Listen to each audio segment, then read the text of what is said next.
Buonasera, buonasera, buongiorno, buongiorno. Glorious times, amazing times, wonderful times for the Philippines. Ang dami pala nangyayari sa atin na habang nandito po tayo sa Southern Europe. Sorry.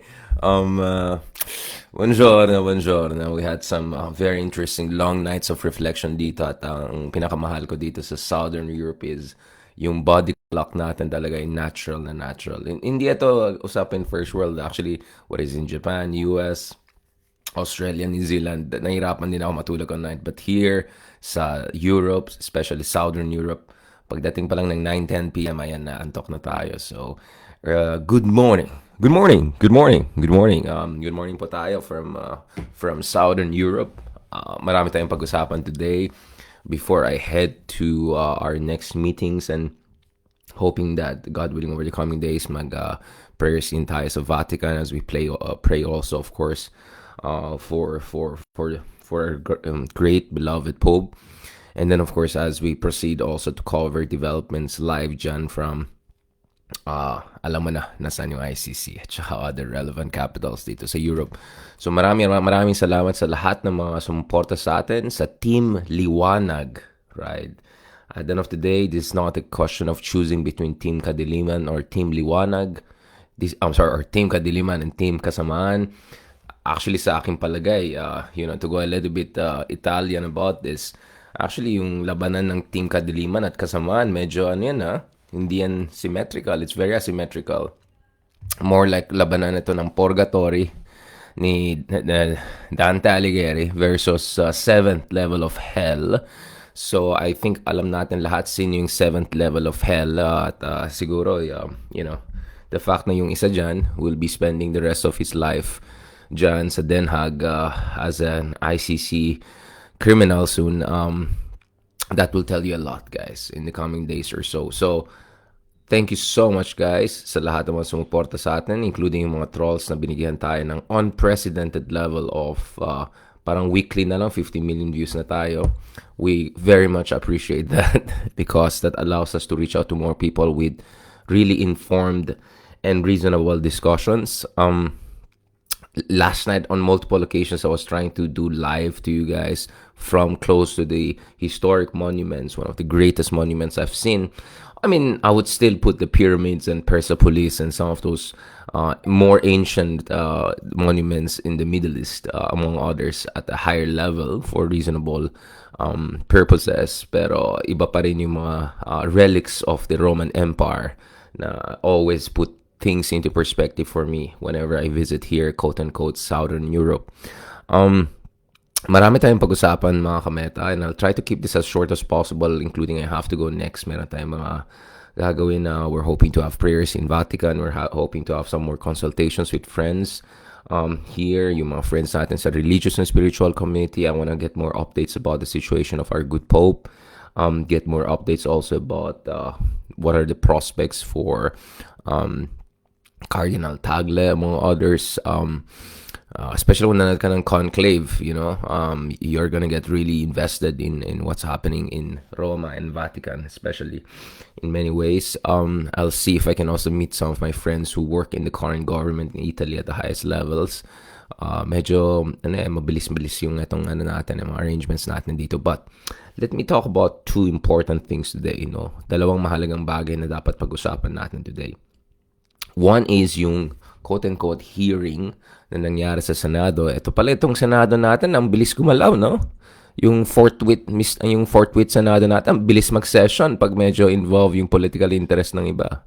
Akala natin na busy-busy yung mga senador pagdating sa kanilang elections or bakasyon, pero mukhang yung ibang mga senador natin na they have perfect time to put together, some would say, as a circus on an berating ceremony rather than a real hearing to get to the bottom of the matter. And I don't want to comment on some of the tier 2, tier 3 questionable lawyers na lumabas dyan with some sort of dodgy, arguments. I will always choose the explanation of people like former ICC judge, Dr. Professor Dean Raul Pangalangan, who explained very well ano yung mga logistical realities and the legal and jurisdictional issues surrounding whisking away or apprehending international war criminals wanted by ICC. So, I'm just gonna withhold judgment dun sa mga tier 2, tier 3 lawyers na nagmamagaling sa international law, and I'll listen rather to people who have actually expertise in international law. Speaking to people with expertise in international law, we're gonna later today, or actually tonight in Philippine time, kausapin din natin isang kaibigan natin joining us live from also on the other side of the earth, I think from New York. Pag-usapan natin dyan yung issue ng transitional justice, which is something very, very, very important. All right. Ayan na, dumadami na ng mga trolls natin. Maraming mga butthurt na naman dyan at saka mga nadadala sa misinformation. It's very sad to see that, but as you can see, hindi tayo apektado at all. More than happy, guys, to have constant engagement on important issues. Now, let me first start with the trolls, right? Fake news peddlers and trolls. This is something very personal to a lot of us, journalists, activists, mga lumalaban para sa Pilipinas, lalong-lalo na yung mga katulad natin na lumalaban para sa West Philippine Sea issues, lumalaban para sa ating soberania, para sa ating dignidad dyan sa West Philippine Sea, para sa atin na lumalaban para sa ating mga magsasaka at yung mga kababayan natin na inapi ng China sa West Philippine Sea. Masakit po yung nangyayari over the past decade dahil dyan sa mga ibang fake news peddlers at DDS peddlers, DDS fake news peddlers na walang silang ginawa kundi echo yung Chinese talking points. Literally, echo Chinese talking points. So much so that minsan mapapaisip ka kung itong mga to ay may direct line sa embassy ng China or worse, right? May ilan dyan sa mga DDS fake news peddlers ay literally based in Beijing. At alam natin, it's very, very difficult to actually get visa and to stay in China. Personally, I was invited to China. I was supposed to be in China soon to give a talk as a VIP at the Boao Forum, which is the highest level forum in China. It's their World Economic Forum. I was rejected a visa, probably on the security grounds. And in retrospect, I think that was a blessing in disguise, or actually just a blessing, because alam natin na hinaharas sa mga Pilipino once you enter China. So I know very well, kung base ka sa China, bigyan ka ng, I don't know, whatever scholarship, meron kang access sa Facebook, Twitter, etc. That means you're getting a special treatment in China. And that raises some serious suspicions about what's going on, right? About what's going on. Hindi na natin kailangan pangalanan itong mga lowlifes na ito. But I think everyone knows who are these people we're referring to. Hindi lang isang tao to. There are a couple of other people there. At least two I can think about. Yung isa nga medyo umaarangkada na at saka pa professor. Pero nung chinek namin, never ever, kahit assistant professor, associate professor, I cannot find anything, not to mention anything of relevance with respect to publications on international affairs. So clearly yung iba dyan, mukhang iba yung kanilang ginagawa habang base sila sa Beijing. So again, it's very hard to get into China nowadays, including for yours truly, who was a VIP invited speaker to the Boao Forum in China. Ni-reject yung visa po natin sa Chinese Embassy in Philippines because alam nila siguro na tayo po ay critic ng ginagawa ng China sa West Philippine Sea. So shame on them and in the Chinese Embassy for being foolish enough to do that. But thank you for also making the lines clear to me. So if you want to be a hostile country, then so be it.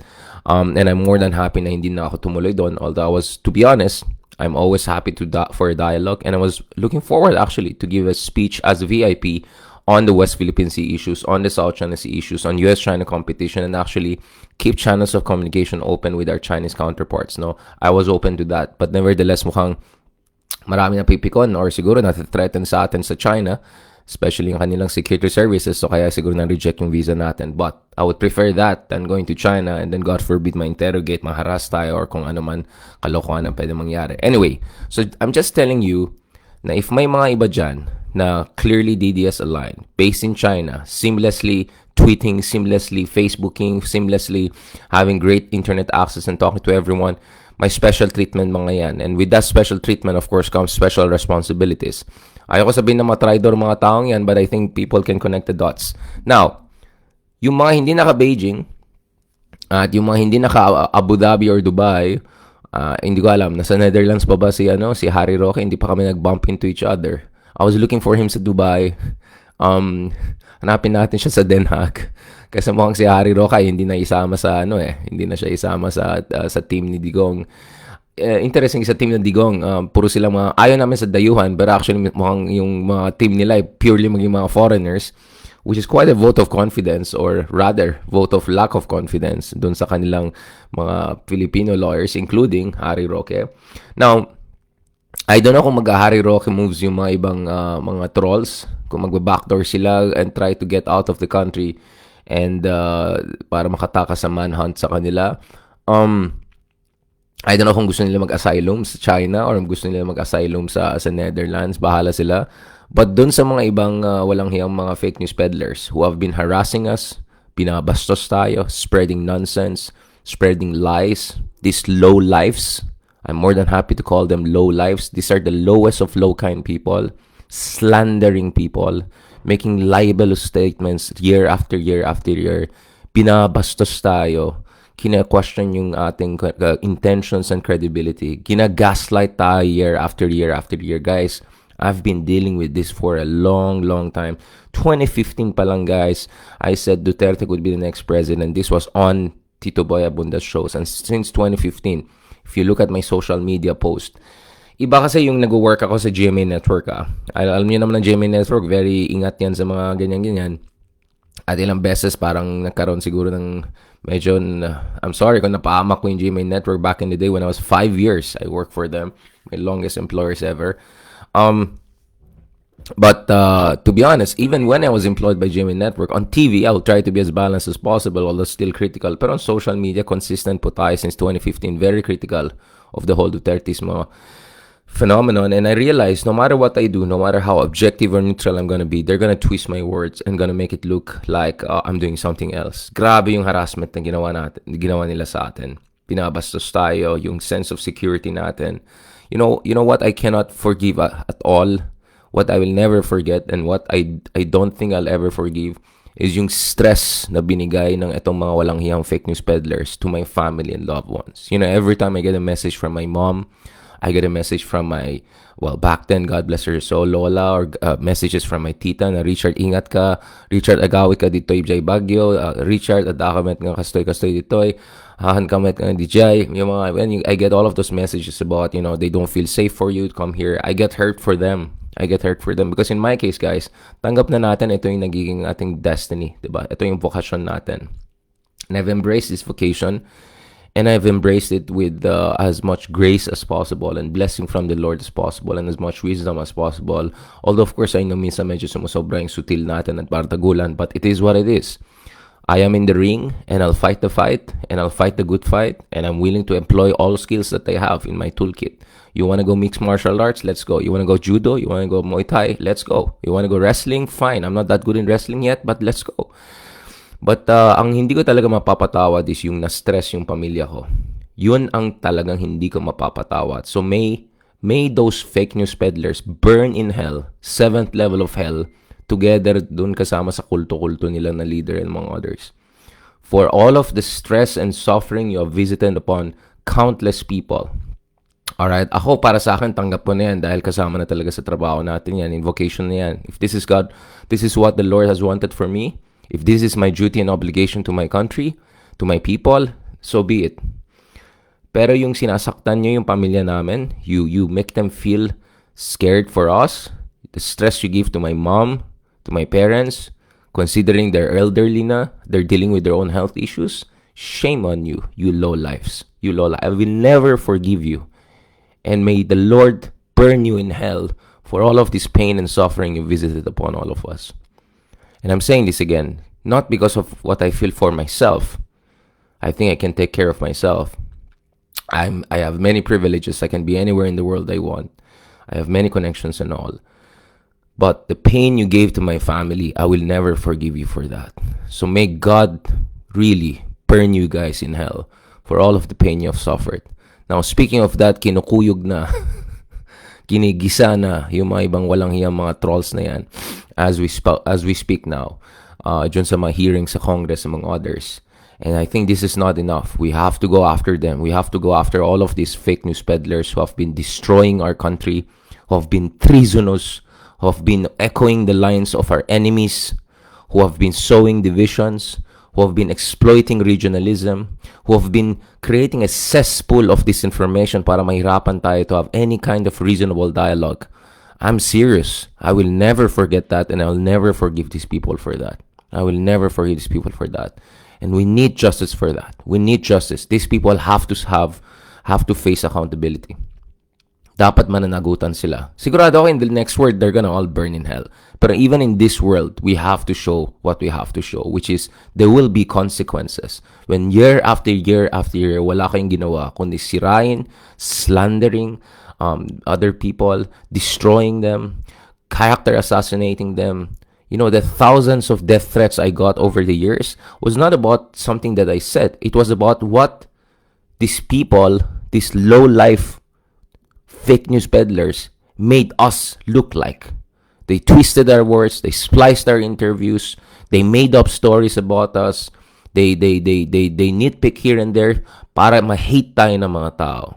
You know, everyone wants to be loved, but you know, not being loved is painful. But being hated is twice more painful, especially when you're hated for something that you never did. Masakit po yan. Masakit po yan. I always wished and hope to have more dialogue dun sa ating mga kaubayan. Pero dito, dahil dito sa mga fake news peddler, mga walang hiyang mga yan, may they burn in hell. These people made us hateable to a lot of people, made us feel concerned for our safety. They tried to burn the whatever bridges of dialogue and reason we wanted to establish dun sa ating mga kaubayan from all corners of the country. May they burn in hell for doing that. For stigmatizing us, for character assassinating us, for inviting thousands and thousands of death threats and hundreds of thousands, if not millions, of the most heinous personal insults against us. If you want to look, my personal messenger, my PM is filled every day with thousands of most filthy comments and attacks. And I could say many are probably trolls, but many of them are unfortunate folks who are just, led by misinformation. At ang may kasalanan dito, guys, ay itong mga fake news peddlers na yan. May they burn in hell, but may they also face justice here in this earth, because we have to establish guardrails. We have to remind people that we need to be a nation of law and order. Binaboy na nila po yung sistema natin. The idea of a marketplace of ideas is as nonsensical as the idea of self-regulating markets. I don't want to give a lecture on economics, but the whole efficient market theory, self-regulating market theories, lahat yan, free market ideals, they're all up in the air. No one believes in them anymore because we saw the global financial crisis. We saw how many times na abuso yung free market theories by Wall Street, by speculators, and all sorts of different unscrupulous people. Well, guess what? The juridical notion of the marketplace of ideas, na hayaan natin the good ideas, cancel out the bad ideas. Well, guess what? I respectfully disagree with our good friend in media who are still sticking to conceptions of exchange of information which are no longer relevant in our era, whereby the information ecosystem, the very physics by which information spreads, is completely different. So I think it's extremely naive for some of my colleagues to say na hindi, hayaan natin yung mga trolls na yan, let them do whatever they want. Now, I'm no fan of government censorship. I'm no fan of government intervention. I have my own doubts about the intentions of the current administration. I have my own fears about what future administration could do. But what I'm absolutely certain about, 100%, is binaboy na po yung information ecosystem natin. Binaboy na po. Whatever pretension we had to a free market of ideas. We don't have a free market of ideas. Completely dominated by troll farms and disinformation machines po yung social media outlets natin. Since they twisted my words and spliced my words, I mean, my goodness, I in 30 seconds, I try to explain many things, MAGA movement, grievances of Mindanao, etc. I issued 4 or if not 5 different clarificatory statements to look at data, look at different dimensions of my intervention. But I realized even if we got 50 million views for all of the clarifications and follow-up you did, that's still nothing compared to billions of misinformation and disinformation spread online. So that's the kind of challenge we faced. Even the most nimble among us, among the most nimble journalists among us, no matter how active you are, no matter how articulate you are, no matter how right you are, you will always be mistaken. Because binaboy na po yung ating information ecosystem. This nonsense has to stop. And we know very well that this misinformation and disinformation campaign is not only is it is not organic, it is also backed by a hostile foreign power. There is a money trail. And in the coming days and months, there will be attempts to trace the money trail. If the money is coming all the way from China, then this has to be exposed, and the NBI and relevant authorities have to deal with that. And dun sa mga ibang traidor who are based abroad and still trying to sow divisions and undermine our national interest, national security, and our dignity and sovereign rights in the West Philippine Sea, they will have their day. Or maybe they'll spend the rest of their life rotting in an enemy nation. Something that even Digong didn't want to have. So let me make this absolutely clear. It is time to bring down the hammer on these merchants of hate, disinformation, and treachery. We have to do something about that. Enough is enough. Enough is enough. Something has to be done about this. Yes, ginigisa na iba, payak-yak pa iba, drama-drama pa iba, ang dami pang hanash na iba. But that's not enough. Not only will they burn in hell for their slander, for their treachery, for their abuse of our basic rights and democratic principles, these people have to face accountability.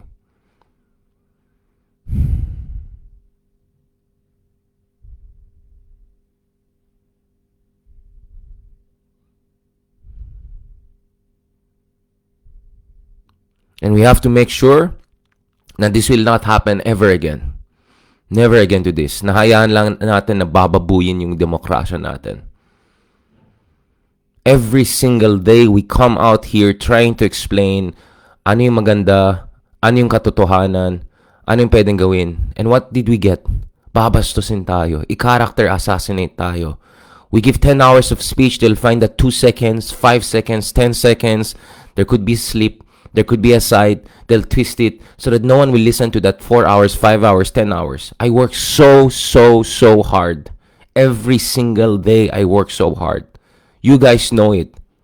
We have, 3,000 vlogs uploaded on YouTube over the past 3 years or so. I've written thousands of articles on the Philippines and all. I work as hard as anyone could as far as human capacity is concerned. And yet, what are we against? We're against these farm trolls. We're against all of these people who are spreading complete nonsense so that no one will listen to us or anything like that.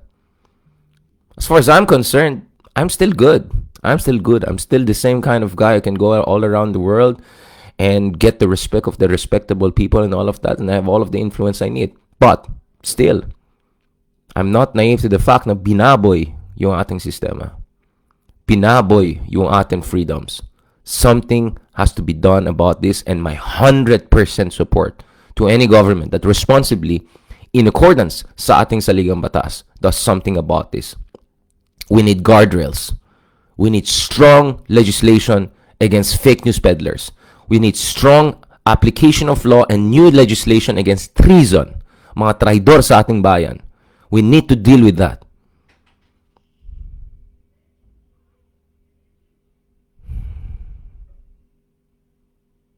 And this has to be done in coordination with genuine civil society groups, with real lawyers, and we have to follow the best practices that many countries are employing, including here in Europe, but also in Australia, in Taiwan, and other vibrant democracies. Tayo po ay based in Taiwan back in the day in 2019 as a visiting scholar at the National Cheng University. I met their president, their national security advisor, their foreign minister on multiple occasions. I met multiple leaders, including multiple presidents from Taiwan. I met leaders, including a prime minister or two from Australia, among others. Nakausap po natin lahat. All of them believe that you can have democracy and at the same time, you can also have guardrails. Yun pong nawala sa atin. Parang anything goes. Anarchy. Chaos. And you know what? Chaos and anarchy is what feeds dictatorship. Tyranny. And you know what's tyranny? Tyranny is the deliberate elimination of nuance. Whenever I make any statements on any important or sensitive issue, I have 10 layers of nuance, cramped into 10 seconds of discussion. And what etong mga walang hiya, these ones will burn in hell, these slanderous fake news peddlers have been doing is to eliminate deliberately any sense of nuance and then make us look like the complete opposite of what we are and what we're fighting for. Hindi ko mapapatawad yan, but this is not about me. Ito po ay ukol sa ating demokrasya. And something has to be done about this. Something has to be done about this, guys. Kaya 100% support. Learning best practices from other democracies like Taiwan, Australia, UK, Europe, among others. Hindi ko muna mention ng US. Medyo magulang US with all the MAGA thing.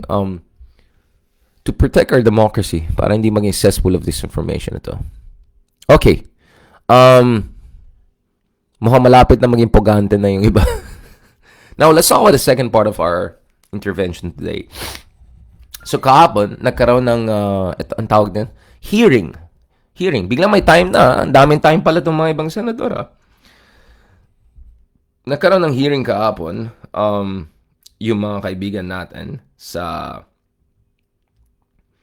Senado at mukhang very, very passionately concerned with due process. Yung mga katulad ni Alan Peter Cayetano or Amy Marcos, right? Of course, itong mga tao na to ay talagang kilala natin bilang mga bayani ng democratic rights. Diba? Ito yung mga tao na talagang lumaban for human rights, for civil liberties during Digong's time. Diba? Kilala natin itong mga to, diba? Hindi ko sinasabi na trapo sila, ha? I'm just saying, kilala natin saan galing itong mga tao na to, diba? When it comes to their ayan naman, napipikon na naman itong mga walang yung trolls na to. Wala na, laos na kayo. Yari kayo, isa-isa na kayong ano yun. But, wait lang, bakit? Kung ano na nakita. Now, I want to talk about what happened the other night. Ito. Ito mga bayani natin, no? Mga bayani natin. Ayan, tuloy nagaganyan na si General Torre. I mean, let's look at this. What was happening yesterday? Tingnan mo. Sa Pangulo, kay Pangulo Duterte, pinakita ba ninyo sa kanya? Nung inaresto siya, di ba? Obligado kayo magpakita ng warrant. Yes, ma'am. Anong pinakita nyo? Right at the tube, ma'am, the Yusik Nikiti, together with PG Fadulyon, together with me, gave them the electronic copy through retired General Munti Agudo, ma'am, because that's their condition. They don't recognize the diffusion order. They really want to have a copy of the warrant. That's why soft copy was given to them on the tube. And a hard copy was printed and later on received by Attorney Delgra in the 250th wing, sir. 250th wing, ma'am. May pagkakataon ba si former president na basahin to? Kasi ang pagkaintindi, hindi. Tingnan natin muna yung video kasi mas maliwanag. Tapos yung video pa na ginamit nila is walang kinalaman dun sa konteksto ng sinasabi ni General Torre. So, nag-selective pa na to make General Torre look as if he has abused law or anything like that. Not to mention the complete lack of compassion these very senators have been showing to victims of extrajudicial killings. On the record, you had our Department of Justice Secretary, among others, admitting na our system failed. Thousands and thousands, libo-libo sa ating mga kababayan na namatay doon sa kunyaring kampanya laban sa pinagbabawal na droga. Wala akong nakita kundi not even an iota of compassion and empathy, not even an iota of call for due process dito sa pagkamatay ng libo-libo sa ating mga kababayan na mahihirap, na walang boses, walang plataforma, walang abogado, walang political influence, walang access sa media, whatever. Hindi ko nakita kayon. All I saw is empathy for Digong. This is the height of hypocrisy for some of these senators who have shown zero empathy, who have shown zero track record of resisting extrajudicial killings or any allegations of or any hint of extrajudicial killings throughout those years, for them to come out and say, kailangan ng due process. This hypocrisy, guys, is precisely why, and some would say cowardice, siguro yung iba, sobrang desperado na to get votes of DDS base and all dahil alam nila matatalo na sila sa election na yan, kulelat na sila sa surveys. At yung iba naman na hopeless case naman to ever be president kahit ang daming attempts pa, nag-trying hard pa. At yung iba naman may utang na loob, alam na natin, connect the dots. You know, when you watch Trapos showing zero compassion sa ating mga kababayan, but showing all sorts of compassion for an alleged international criminal who could be spending the rest of his life behind bars, or at least in a trial in the International Criminal Court, when the court where the worst of the worst warlords and criminals are usually brought to. That tells you na talagang hindi tayo pwede umasa sa ating sariling mga institusyon to hold people of power to account. If this were left to Trapos, we would have never had any chance at a semblance of justice. So talagang malaking reminders po ito na gaano ka-rotten yung sistema natin. You know, last night I had a long walk. I had a long walk in history.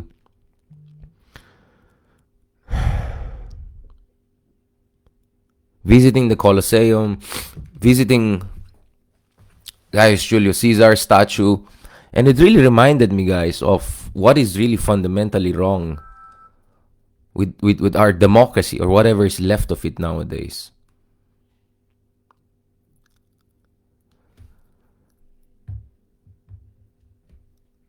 Remember, the idea of Senate comes from Rome.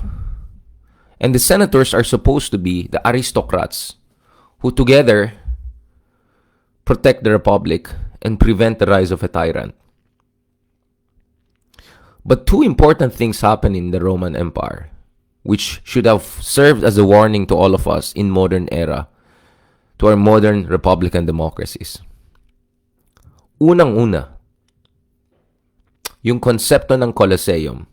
Not only the structure, but the very concept of Colosseum. What was it?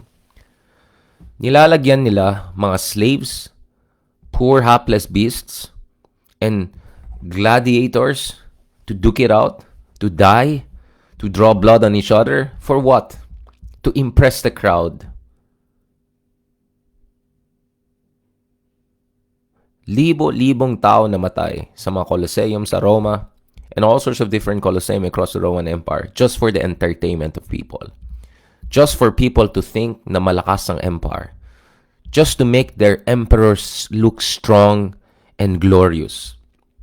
And sometimes just for the vanity and vainglory of their leaders.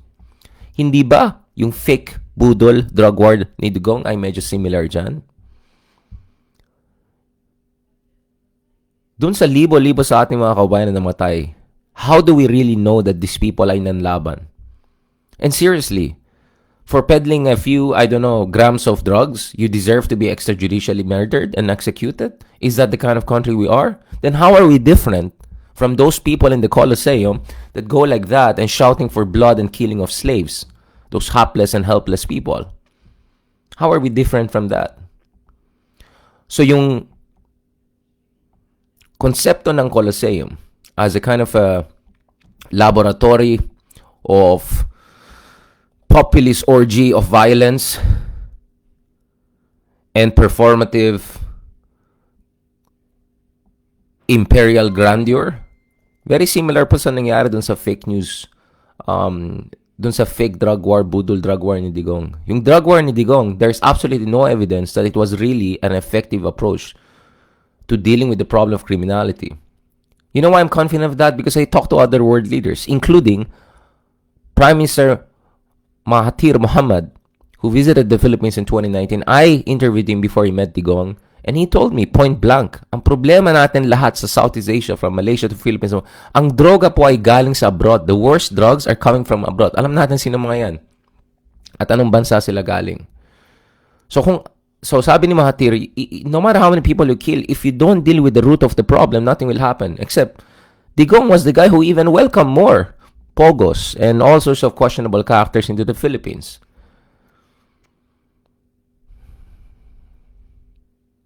Kinota lang si Kian de los Santos.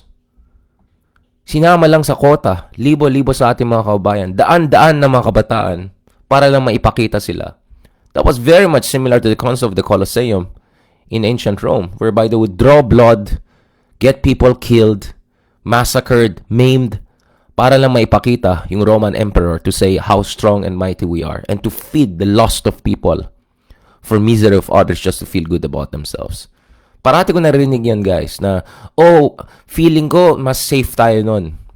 So that's our feeling. I'm not objective, but feeling.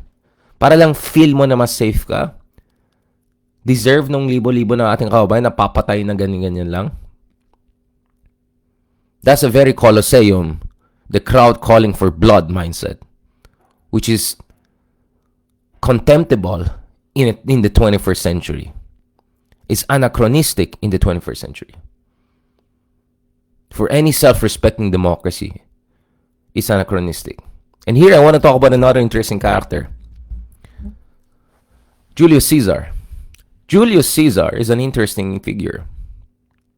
He himself came from aristocracy, both from his mom's side and dad's side. I'm not going to give you a whole history lesson here. But Caesar was an elite himself. And yet, he positioned himself as man of the people against the supposed oligarchy, when in fact he was part of the oligarchy. Sounds familiar? Galing sa isang dynasty, dekada at dekada mayor ng isang malaking syudad, if not the biggest city in the country. Pero ang positioning niya, man of the people, anti-establishment, anti-system. Yung budol style, guess what? Caesar started that. Caesar was the first budol king.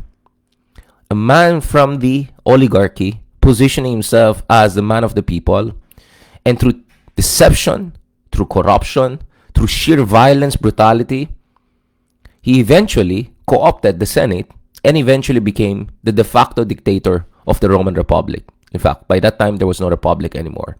He created an imperium.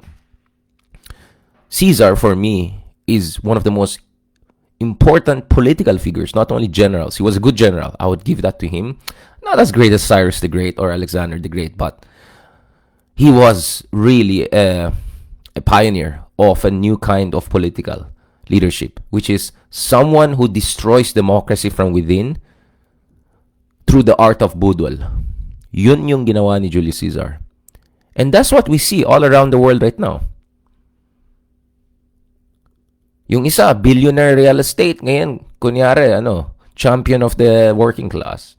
Yung isa, taga-dynasty, ilang dekada na mayor at saka vice mayor ng isang malaking syudad. Ngayon, biglang, kunyari, man of the people. I can go on and on and on with all examples of all these questionable characters and charlatans who present themselves as a man of the people, but actually sila yung tunay na elite. And then, they will destroy any senator, any critic, who points out their dictatorial and tyrannical intentions, and then point them as part of establishment, as being oligarchic, as being corrupt. Guess what? Julius Caesar was doing that more than 1,000 years ago. All right, more than 1,000 years ago. And that's why gusto ko talaga balikan ang kasaysayan. That's how tyranny emerges from within democracy. And you don't need to read Plato or Aristotle. You don't need to know the biography of Socrates or read Plebeius and all of those classical thinkers. We know very well that democracies can be corrupted from within. Especially democracies that fail to deliver their basic promise. Well before Digong and the DDS went into this kind of kunyaring transformative change rhetoric, kami po, mga tunay na progresibo, we have been saying year and year again, I was critical of the Aquino administration. President Aquino once called me because he didn't like an implication I made in an article, and we had 45 minutes discussion. God bless his soul, but I disagreed with him on many issues, including on the West Philippine Sea issue. I felt we're doing too much of lawfare and not enough of actual warfare or preparation for warfare. I question the Aquino administration lack of decisive reforms when it comes to economy and distribution. I question the Aquino administration's policies when it comes to redistributive justice, their macroprudential policies. We can go on and on and on. For genuine progressives like yourselves, like yours truly, rather, sorry.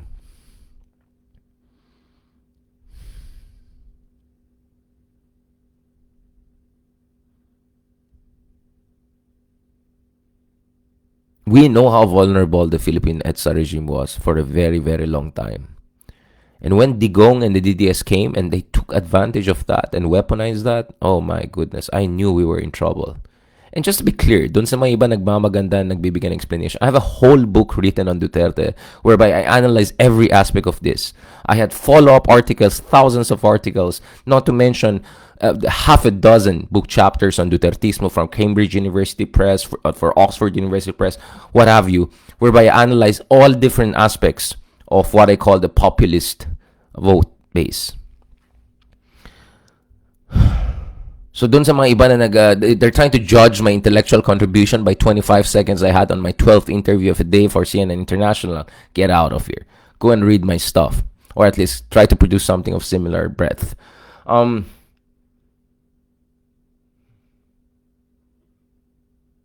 We knew na vulnerable talaga yung demokrasya natin. And we saw live talaga gaano ka-epektibo yung DDS machine in abusing the failures of our system. At nakakalungkot po yan. And any one of us who dare to question Duterte's policies, we were faced with the worst kind of calumny, slander, and attacks and all of that. Kaya natutuwa ako na kahit papano we're moving slightly in the right direction right now. Natutuwa ako na despite all of the intimidation and efforts to silence us, to sideline us, to marginalize us, we have more following, we have more influence, more platform than ever. And these are my own personal platform. I don't need to make sure na yung isang, executive in GMA Network is okay with what I say, or this editor in this newspaper is okay. I don't care. I can say what I want because these are my platforms and I know truth and data are on my side. And when I get new data, more updated data, I'm more than happy to revise that. We are our own men. We are a sovereign mind. And that is what a true citizen should be in a modern democracy.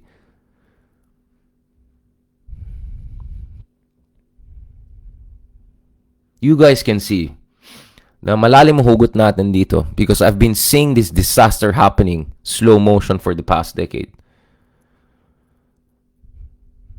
From my late 20s all the way to my mid-30s, I've witnessed how day by day vulnerable democracy is falling apart and being co-opted by opportunistic demagogues and tyrants.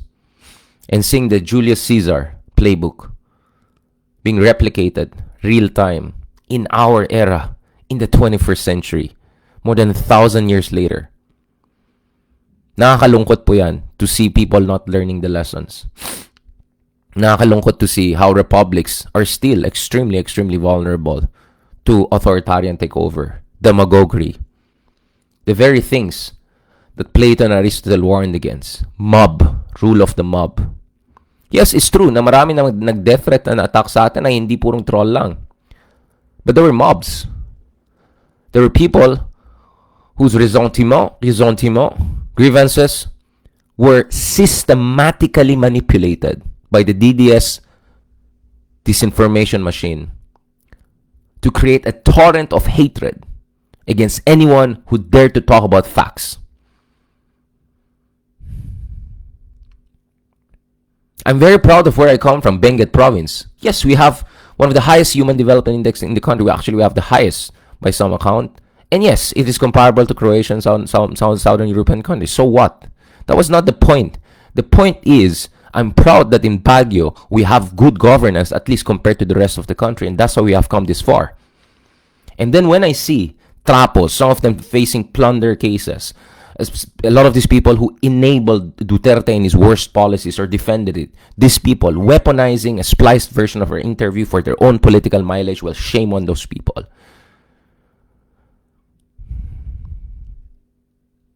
dynasties, warlords. These people are the reason why hindi buong bansa ay katulad ng Benguet province or particularly in Baguio. I am very proud of coming from Baguio because for all our imperfections, for our traffic, for our problems, yes, our mayor is not perfect. We can talk about many things. You can watch my interviews with him. But I'm very proud of Baguio City because we are a middle-class egalitarian city. And how I wish the rest of country was the same. If similar to Baguio, we had also good governance. We also had the chance to fight back against dynasties. The dynasties that Ronald Mendoza and other experts call obese dynasties. Yung asawa, yung tatay, yung anak, yung kabit, yung anak ng kabit, lahat nasa politika sa isang sistema. Go and Google which are the provinces who have that situation. And then you call me elitist for pointing out the facts? No. The people who are attacking me are people na nabuking for their failures to deliver for their people. And you think you're gonna intimidate us with that nonsense? I'm telling you guys, I know history. From the age of 5 and 6 year old, I was listening to BBC News. My dad made me listen to BBC News every single day. He wanted me to improve my English, but actually what he didn't realize that he improved or actually created. He kindled a sense of love for information about the whole world. And from the age of 8 and 9, I was already reading about ancient history. China, Persia, Rome. By my teenage years, I was reading the whole dialogues of Plato, Aristotle, among others. I'm proud of that because that gave me wisdom to understand how exactly democracies could be corrupted from within. At yun ang nakikita natin sa ating bansa ngayon, mga kameta. Pinababo yung sistema natin, pinabastos tayong lahat. Dinadaan na lang sa kabastusan. Sabi ko nga I pointed out the facts of the Marcos dictatorship, the horrible human rights record, the horrible economic record, among others.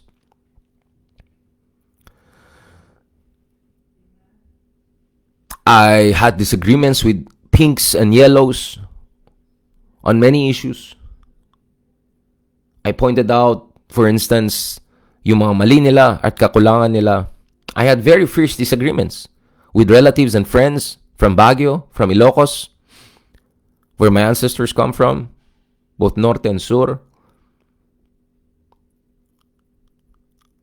I had very, very intense disagreements with a lot of pinks and yellows over Lenny Sara meeting, for instance, over my debate with some of these fake news peddlers publicly just to show how low caliber they were intellectually, morally, and otherwise.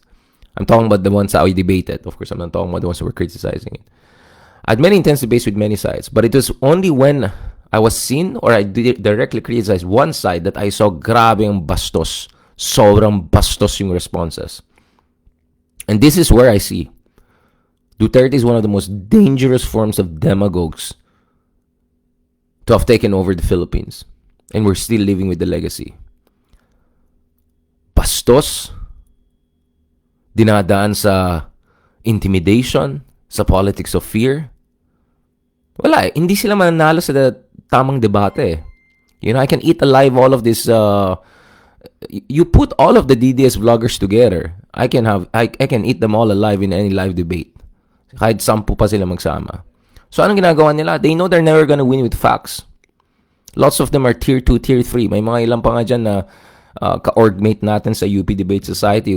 They were never good enough to even make it to to even, okay, I don't want to be mean about it, but none of them were ever good enough to be competitive at the height of debating capacity, whatever. But I don't want to go there. Sasabihin na elitist tayo. It's called meritocracy. Right? Anyway,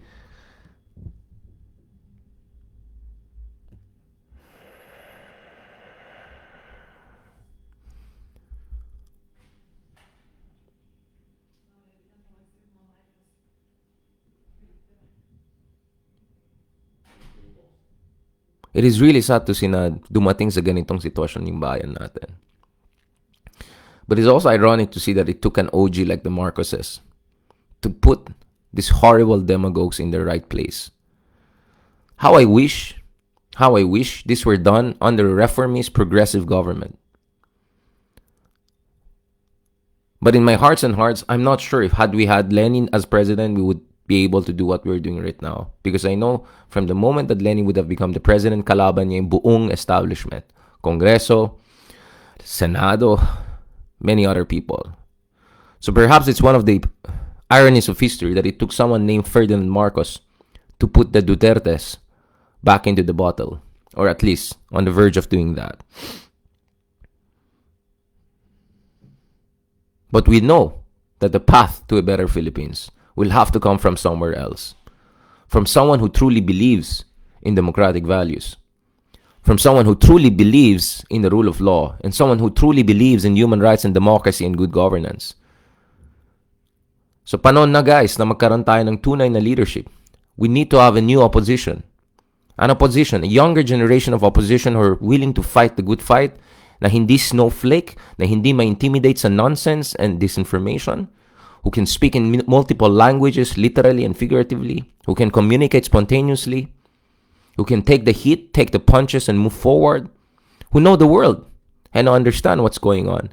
I'm so happy with what I'm seeing with Vico Soto, for instance, right now, na lumalabas siya, medyo nakikipagbardagulan na siya dun sa mga, alam mo na, yung mga nakalatag na, kunyari, mga protest yan, siya mga disinformation lang sa kanya. What Vico Soto is showing is very promising, and we have to see more of that. Tama na yung mga pakit-pakit dyan. Tama na yung mga pa-bait-bait effect.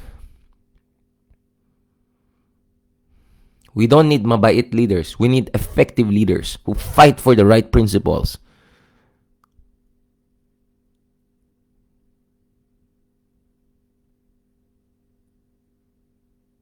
I'm so proud that we have had people like Senator Trillanes. I'm so proud that we have had people like Senator De Lima. Ito yung mga tunay na palaban. Hindi ito yung mga tipong tao nagpapakyut around the world para lang may awards and all of that. Hindi yung kukuha ng PR agencies sa New York or whatever. Hindi. I'm not talking about those kinds of people. I'm talking about people like De Lima, Senator De Lima, who spent, 6-7 years behind bars, stood by her principles, and was vindicated. I'm talking about Senator Trillanes, who after repenting for his mistaken coups, because coups are always wrong in my opinion, transformed into this brave man, uncompromising man who stood up to Duterte even at the height of Duterte's power. Those are the people who give me hope. People like Justice Antonio Carpio, who essentially sacrificed the position of Chief Justice, although as if naman, because he stood for our national interest pagdating sa West Philippine Sea issue. And kahit anong kabastusan ang ginawa kay Justice Carpio, he fought on. These are the people who give me hope. These are the people who make me think that darating na araw na magkaroon tayo ng tunay na malakas na oposisyon. At hindi lang oposisyon, tunay na epektibo, matapang, at patriotiko na administrasyon. This is possible in 2028. Riza Hontiveros has been doing fantastic. Despite all of this whining about disinformation and all, yeah, I'm a victim of disinformation more than most of these people. So what? There's disinformation in the US. There's disinformation here in Europe. There's disinformation in practically everywhere in the world. But how come Riza Hontiveros won? Riza Hontiveros won because in spite of disinformation, she had the right strategy. In spite of disinformation, palaban siya. At tignan nyo ngayon si Riza Hontiveros. For a long time, people try to dismiss her as masyado aktivista, masyadong leftista, masyadong lecturish. I know that because I talk to media, I talk to different people. But guess what? She's now seen as a hero. Isang palaban na tao. Si Riza Hontiveros. She's a smart, beautiful woman. But her essence is way beyond that. Her essence is palaban siya. Uncompromising siya. And she's one of the few senators in contemporary history who has held hearings that actually produced something. Held an MSS agent, allegedly, and a fake Filipino mayor, Alice Go, to account. Imagine the kind of risk and death threat she was facing from criminal groups involved in Pogos and their enablers in the Philippines. And yet, tuloy-tuloy lang si Riza Hontiveros. So, dun sa ating mga kaibigan, stop whining. Alright? Get your thing together. Stop being such whiners. Support Riza Ontiveros. Learn from Riza Ontiveros. Stop being so picon and snowflakes. Learn from Trillanes. Learn from De Lima. Eto mga palaban na tao. I'm all for pakyut and all. I can do my buduts. I'm sorry, I can dance better than practically most of all of these people doing buduts. No problem. Let's go. Let's go. Latino. Subtropical. Let's go. But, enough of all of this pakyut. Hindi na ito time for pakyut. Alright? This is war. This is war. This is a war for the survival of whatever is left of our democracy. Tama ng pakyut. Okay? Our scripture says, there's a time for war and there's a time for peace. So there's a time for buduts and pakyut, but that's over. This is war. So doon sa mga ibang tao, whose very family names, whose very traditions, whose very history says they have to stand on the right side of history, come out and stand on the right side of history for the victims of EJ case, for justice in the ICC, and bring Harry and bring Harry home.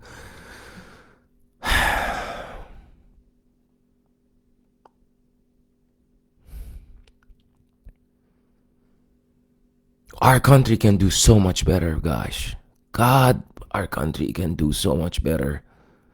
Our country produced the likes of Rizal, Luna brothers, Isabelo de los Reyes, mi favorito.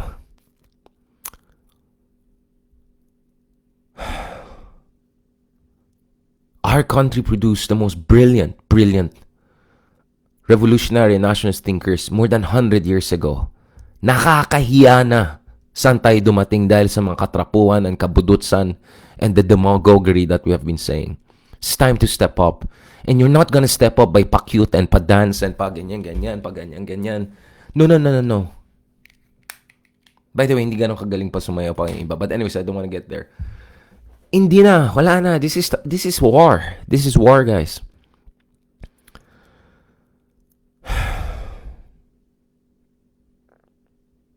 This is war. And we need real leaders. Real leaders to step up. Marami nag-advise sa akin, Richard, relax ka lang, just explain your side, I said, you guys have no idea we are in the middle of war. It's like telling me, Richard, bring your ballpen and your whiteboard and explain reasonably habang binabazuka ka. No, I will go there with my own bazooka. Alright? I will go there with my own bazooka because they have declared war on democracy, on reason, on enlightenment values. Basically, proto-fascist principles.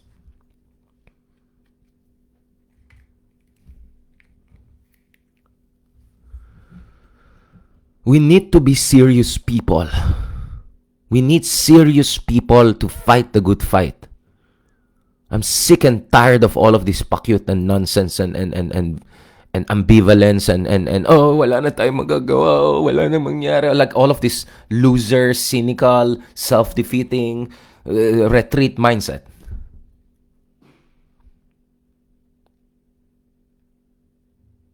I will bring my books on my hand and I'll bring a bazooka on the other hand. Because that's the only way to save our democracy nowadays.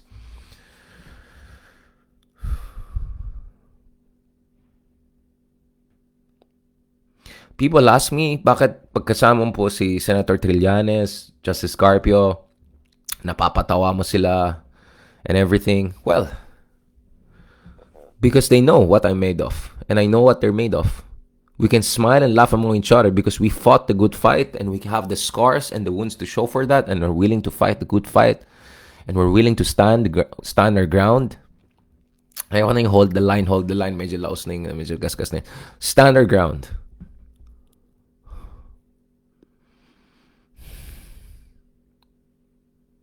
Let me end on a more positive note. As we speak, the probability of Sara getting impeached is going higher than ever. Or Sara being forced into resignation. Even if Sara Duterte runs, I don't think she'll be as powerful as she was once considered to be. I'm not sure if Rafi Tulfo will run, but even if Rafi Tulfo runs, he will be strong front runner. But I think there's a very, very good chance na 2028 race will be very, very open. And that is why, guys, maghanap na tayo ng new generation of leaders at progressive leaders.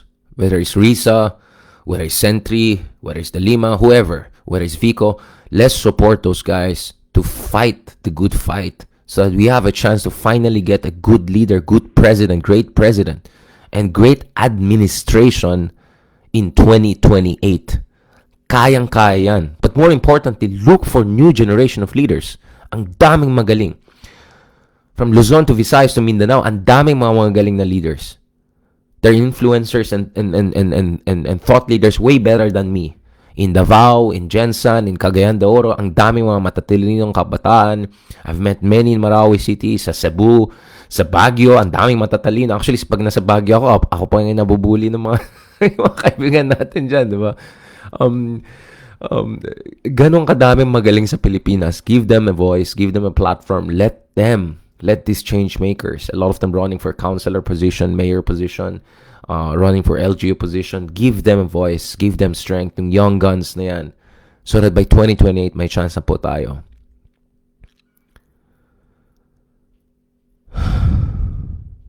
May pag-asa po ang ating bayan, but we'll have to fight for that. And we'll have to get rid of pakyut leaders.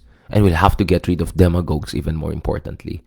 And we have to stand our ground. We have to stand our ground. Wag duwag. Wag magpadala sa disinformation and intimidation. Laban po tayo. Kasi ito po yung tamang laban.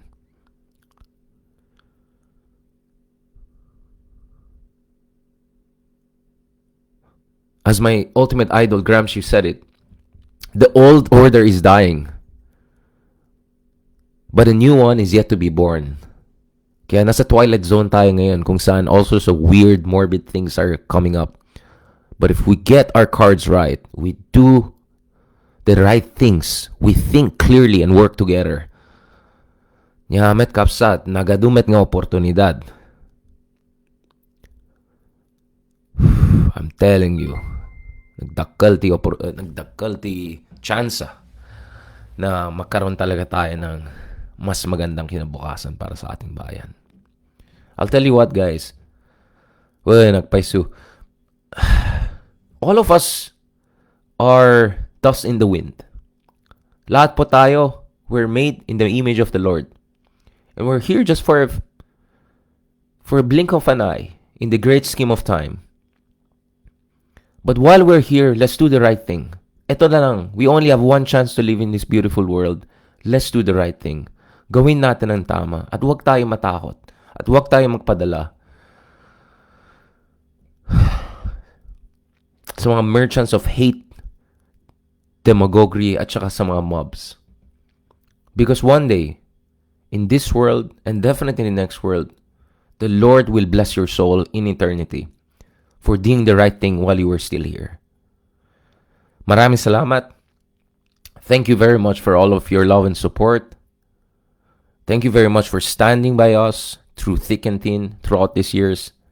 Thank you so much for giving me the strength and the inspiration to wake up every day, to stand awake every night, give you live, write articles, write volumes, write books, share my love, share my passions, share my apologies, reconsider my mistakes, move forward, upgrade, update, improve, self-improve, be a better version of myself. My prayer always to the Lord is this: Lord, help me to be a better version of myself so that I can help my people in the best way I can. I'm not perfect. There's pride. There's anger, even if righteous anger. But there's also deep in us a spark of the divine. We are made in the image of God. And that spark of divine is what should push us in the right direction. And I know it is the spark in divine in each and every one of you guys that has stood by us, prayed for us, supported us. And may that spark of divine continue to carry us forward so that we can do the best we can do for our country, our people, and our community while we are in this beautiful world. So, thank you so much for everything. And maraming salamat sa aking pamilya, relatives, everyone who stood by me, everyone has been sharing their concern for me. Huwag kayong mag-alala. God is with us. God is with us. Truth is with us. And wisdom is with us. I'm also wise enough to realize minsan medyo I've gone a bit too far. I have to recalibrate. Don't worry about it. I learned that from 10 years of fighting the good fight.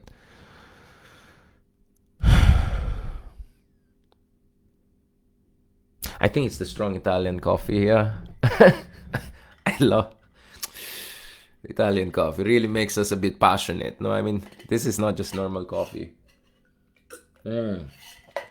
Gosh, there's so much passion running in my veins. Ah, God, if only the world knew, like, all of this torrent of ideas rushing through my mind. Yes, inshallah, God willing, we will get this right. We will get this right, guys.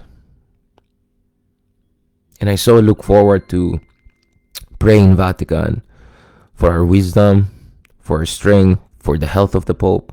I so look forward to talking to friends and inform people in The Hague about what's happening in ICC. And I so look forward to talking to our friends here in Europe about strengthening cooperation within Europe and the Philippines as like-minded democracies.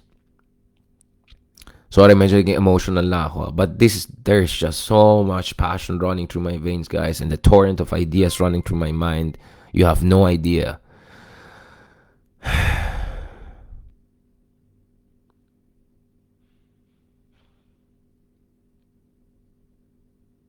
Kaya buti nga meron tayong sense of humor. You know, that's what I love about being a fan of Russian novels. Because what you get from Russian novels, you know, the Turgenevs, the Chekhovs, and most important, the Tolstoys and Dostoevskys. Oh my God, if you have read The Idiot, if you've read War and Peace, Anna Karenina,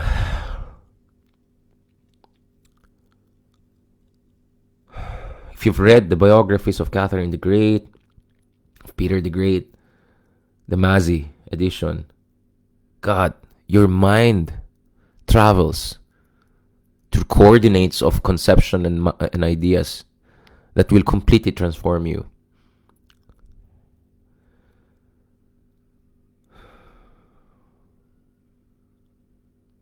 And don't forget to read your scripture. Every weekend during my Sabbath, I make sure I read my scripture and going through every book. Because we also need that wisdom from our Abrahamic forefathers. So Ramadan Kareem, a blessed month to all of us.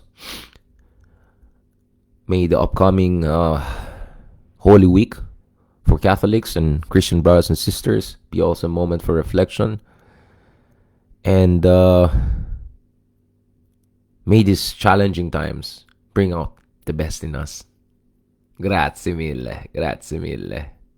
Okay, ciao. Talk to you guys soon. In a few hours, we're going to talk to another leading expert on international law, particularly the issue of transitional justice. Pag-usapan natin what should be the next step for the Philippines, a Truth Commission, a Justice Commission, a Reconciliation Commission, rejoining the ICC. Marami tayong pag-usapan because the challenge ahead is enormous. But so should our will to justice and a better Philippines. God bless and talk to you soon. Maraming salamat, guys. God bless you.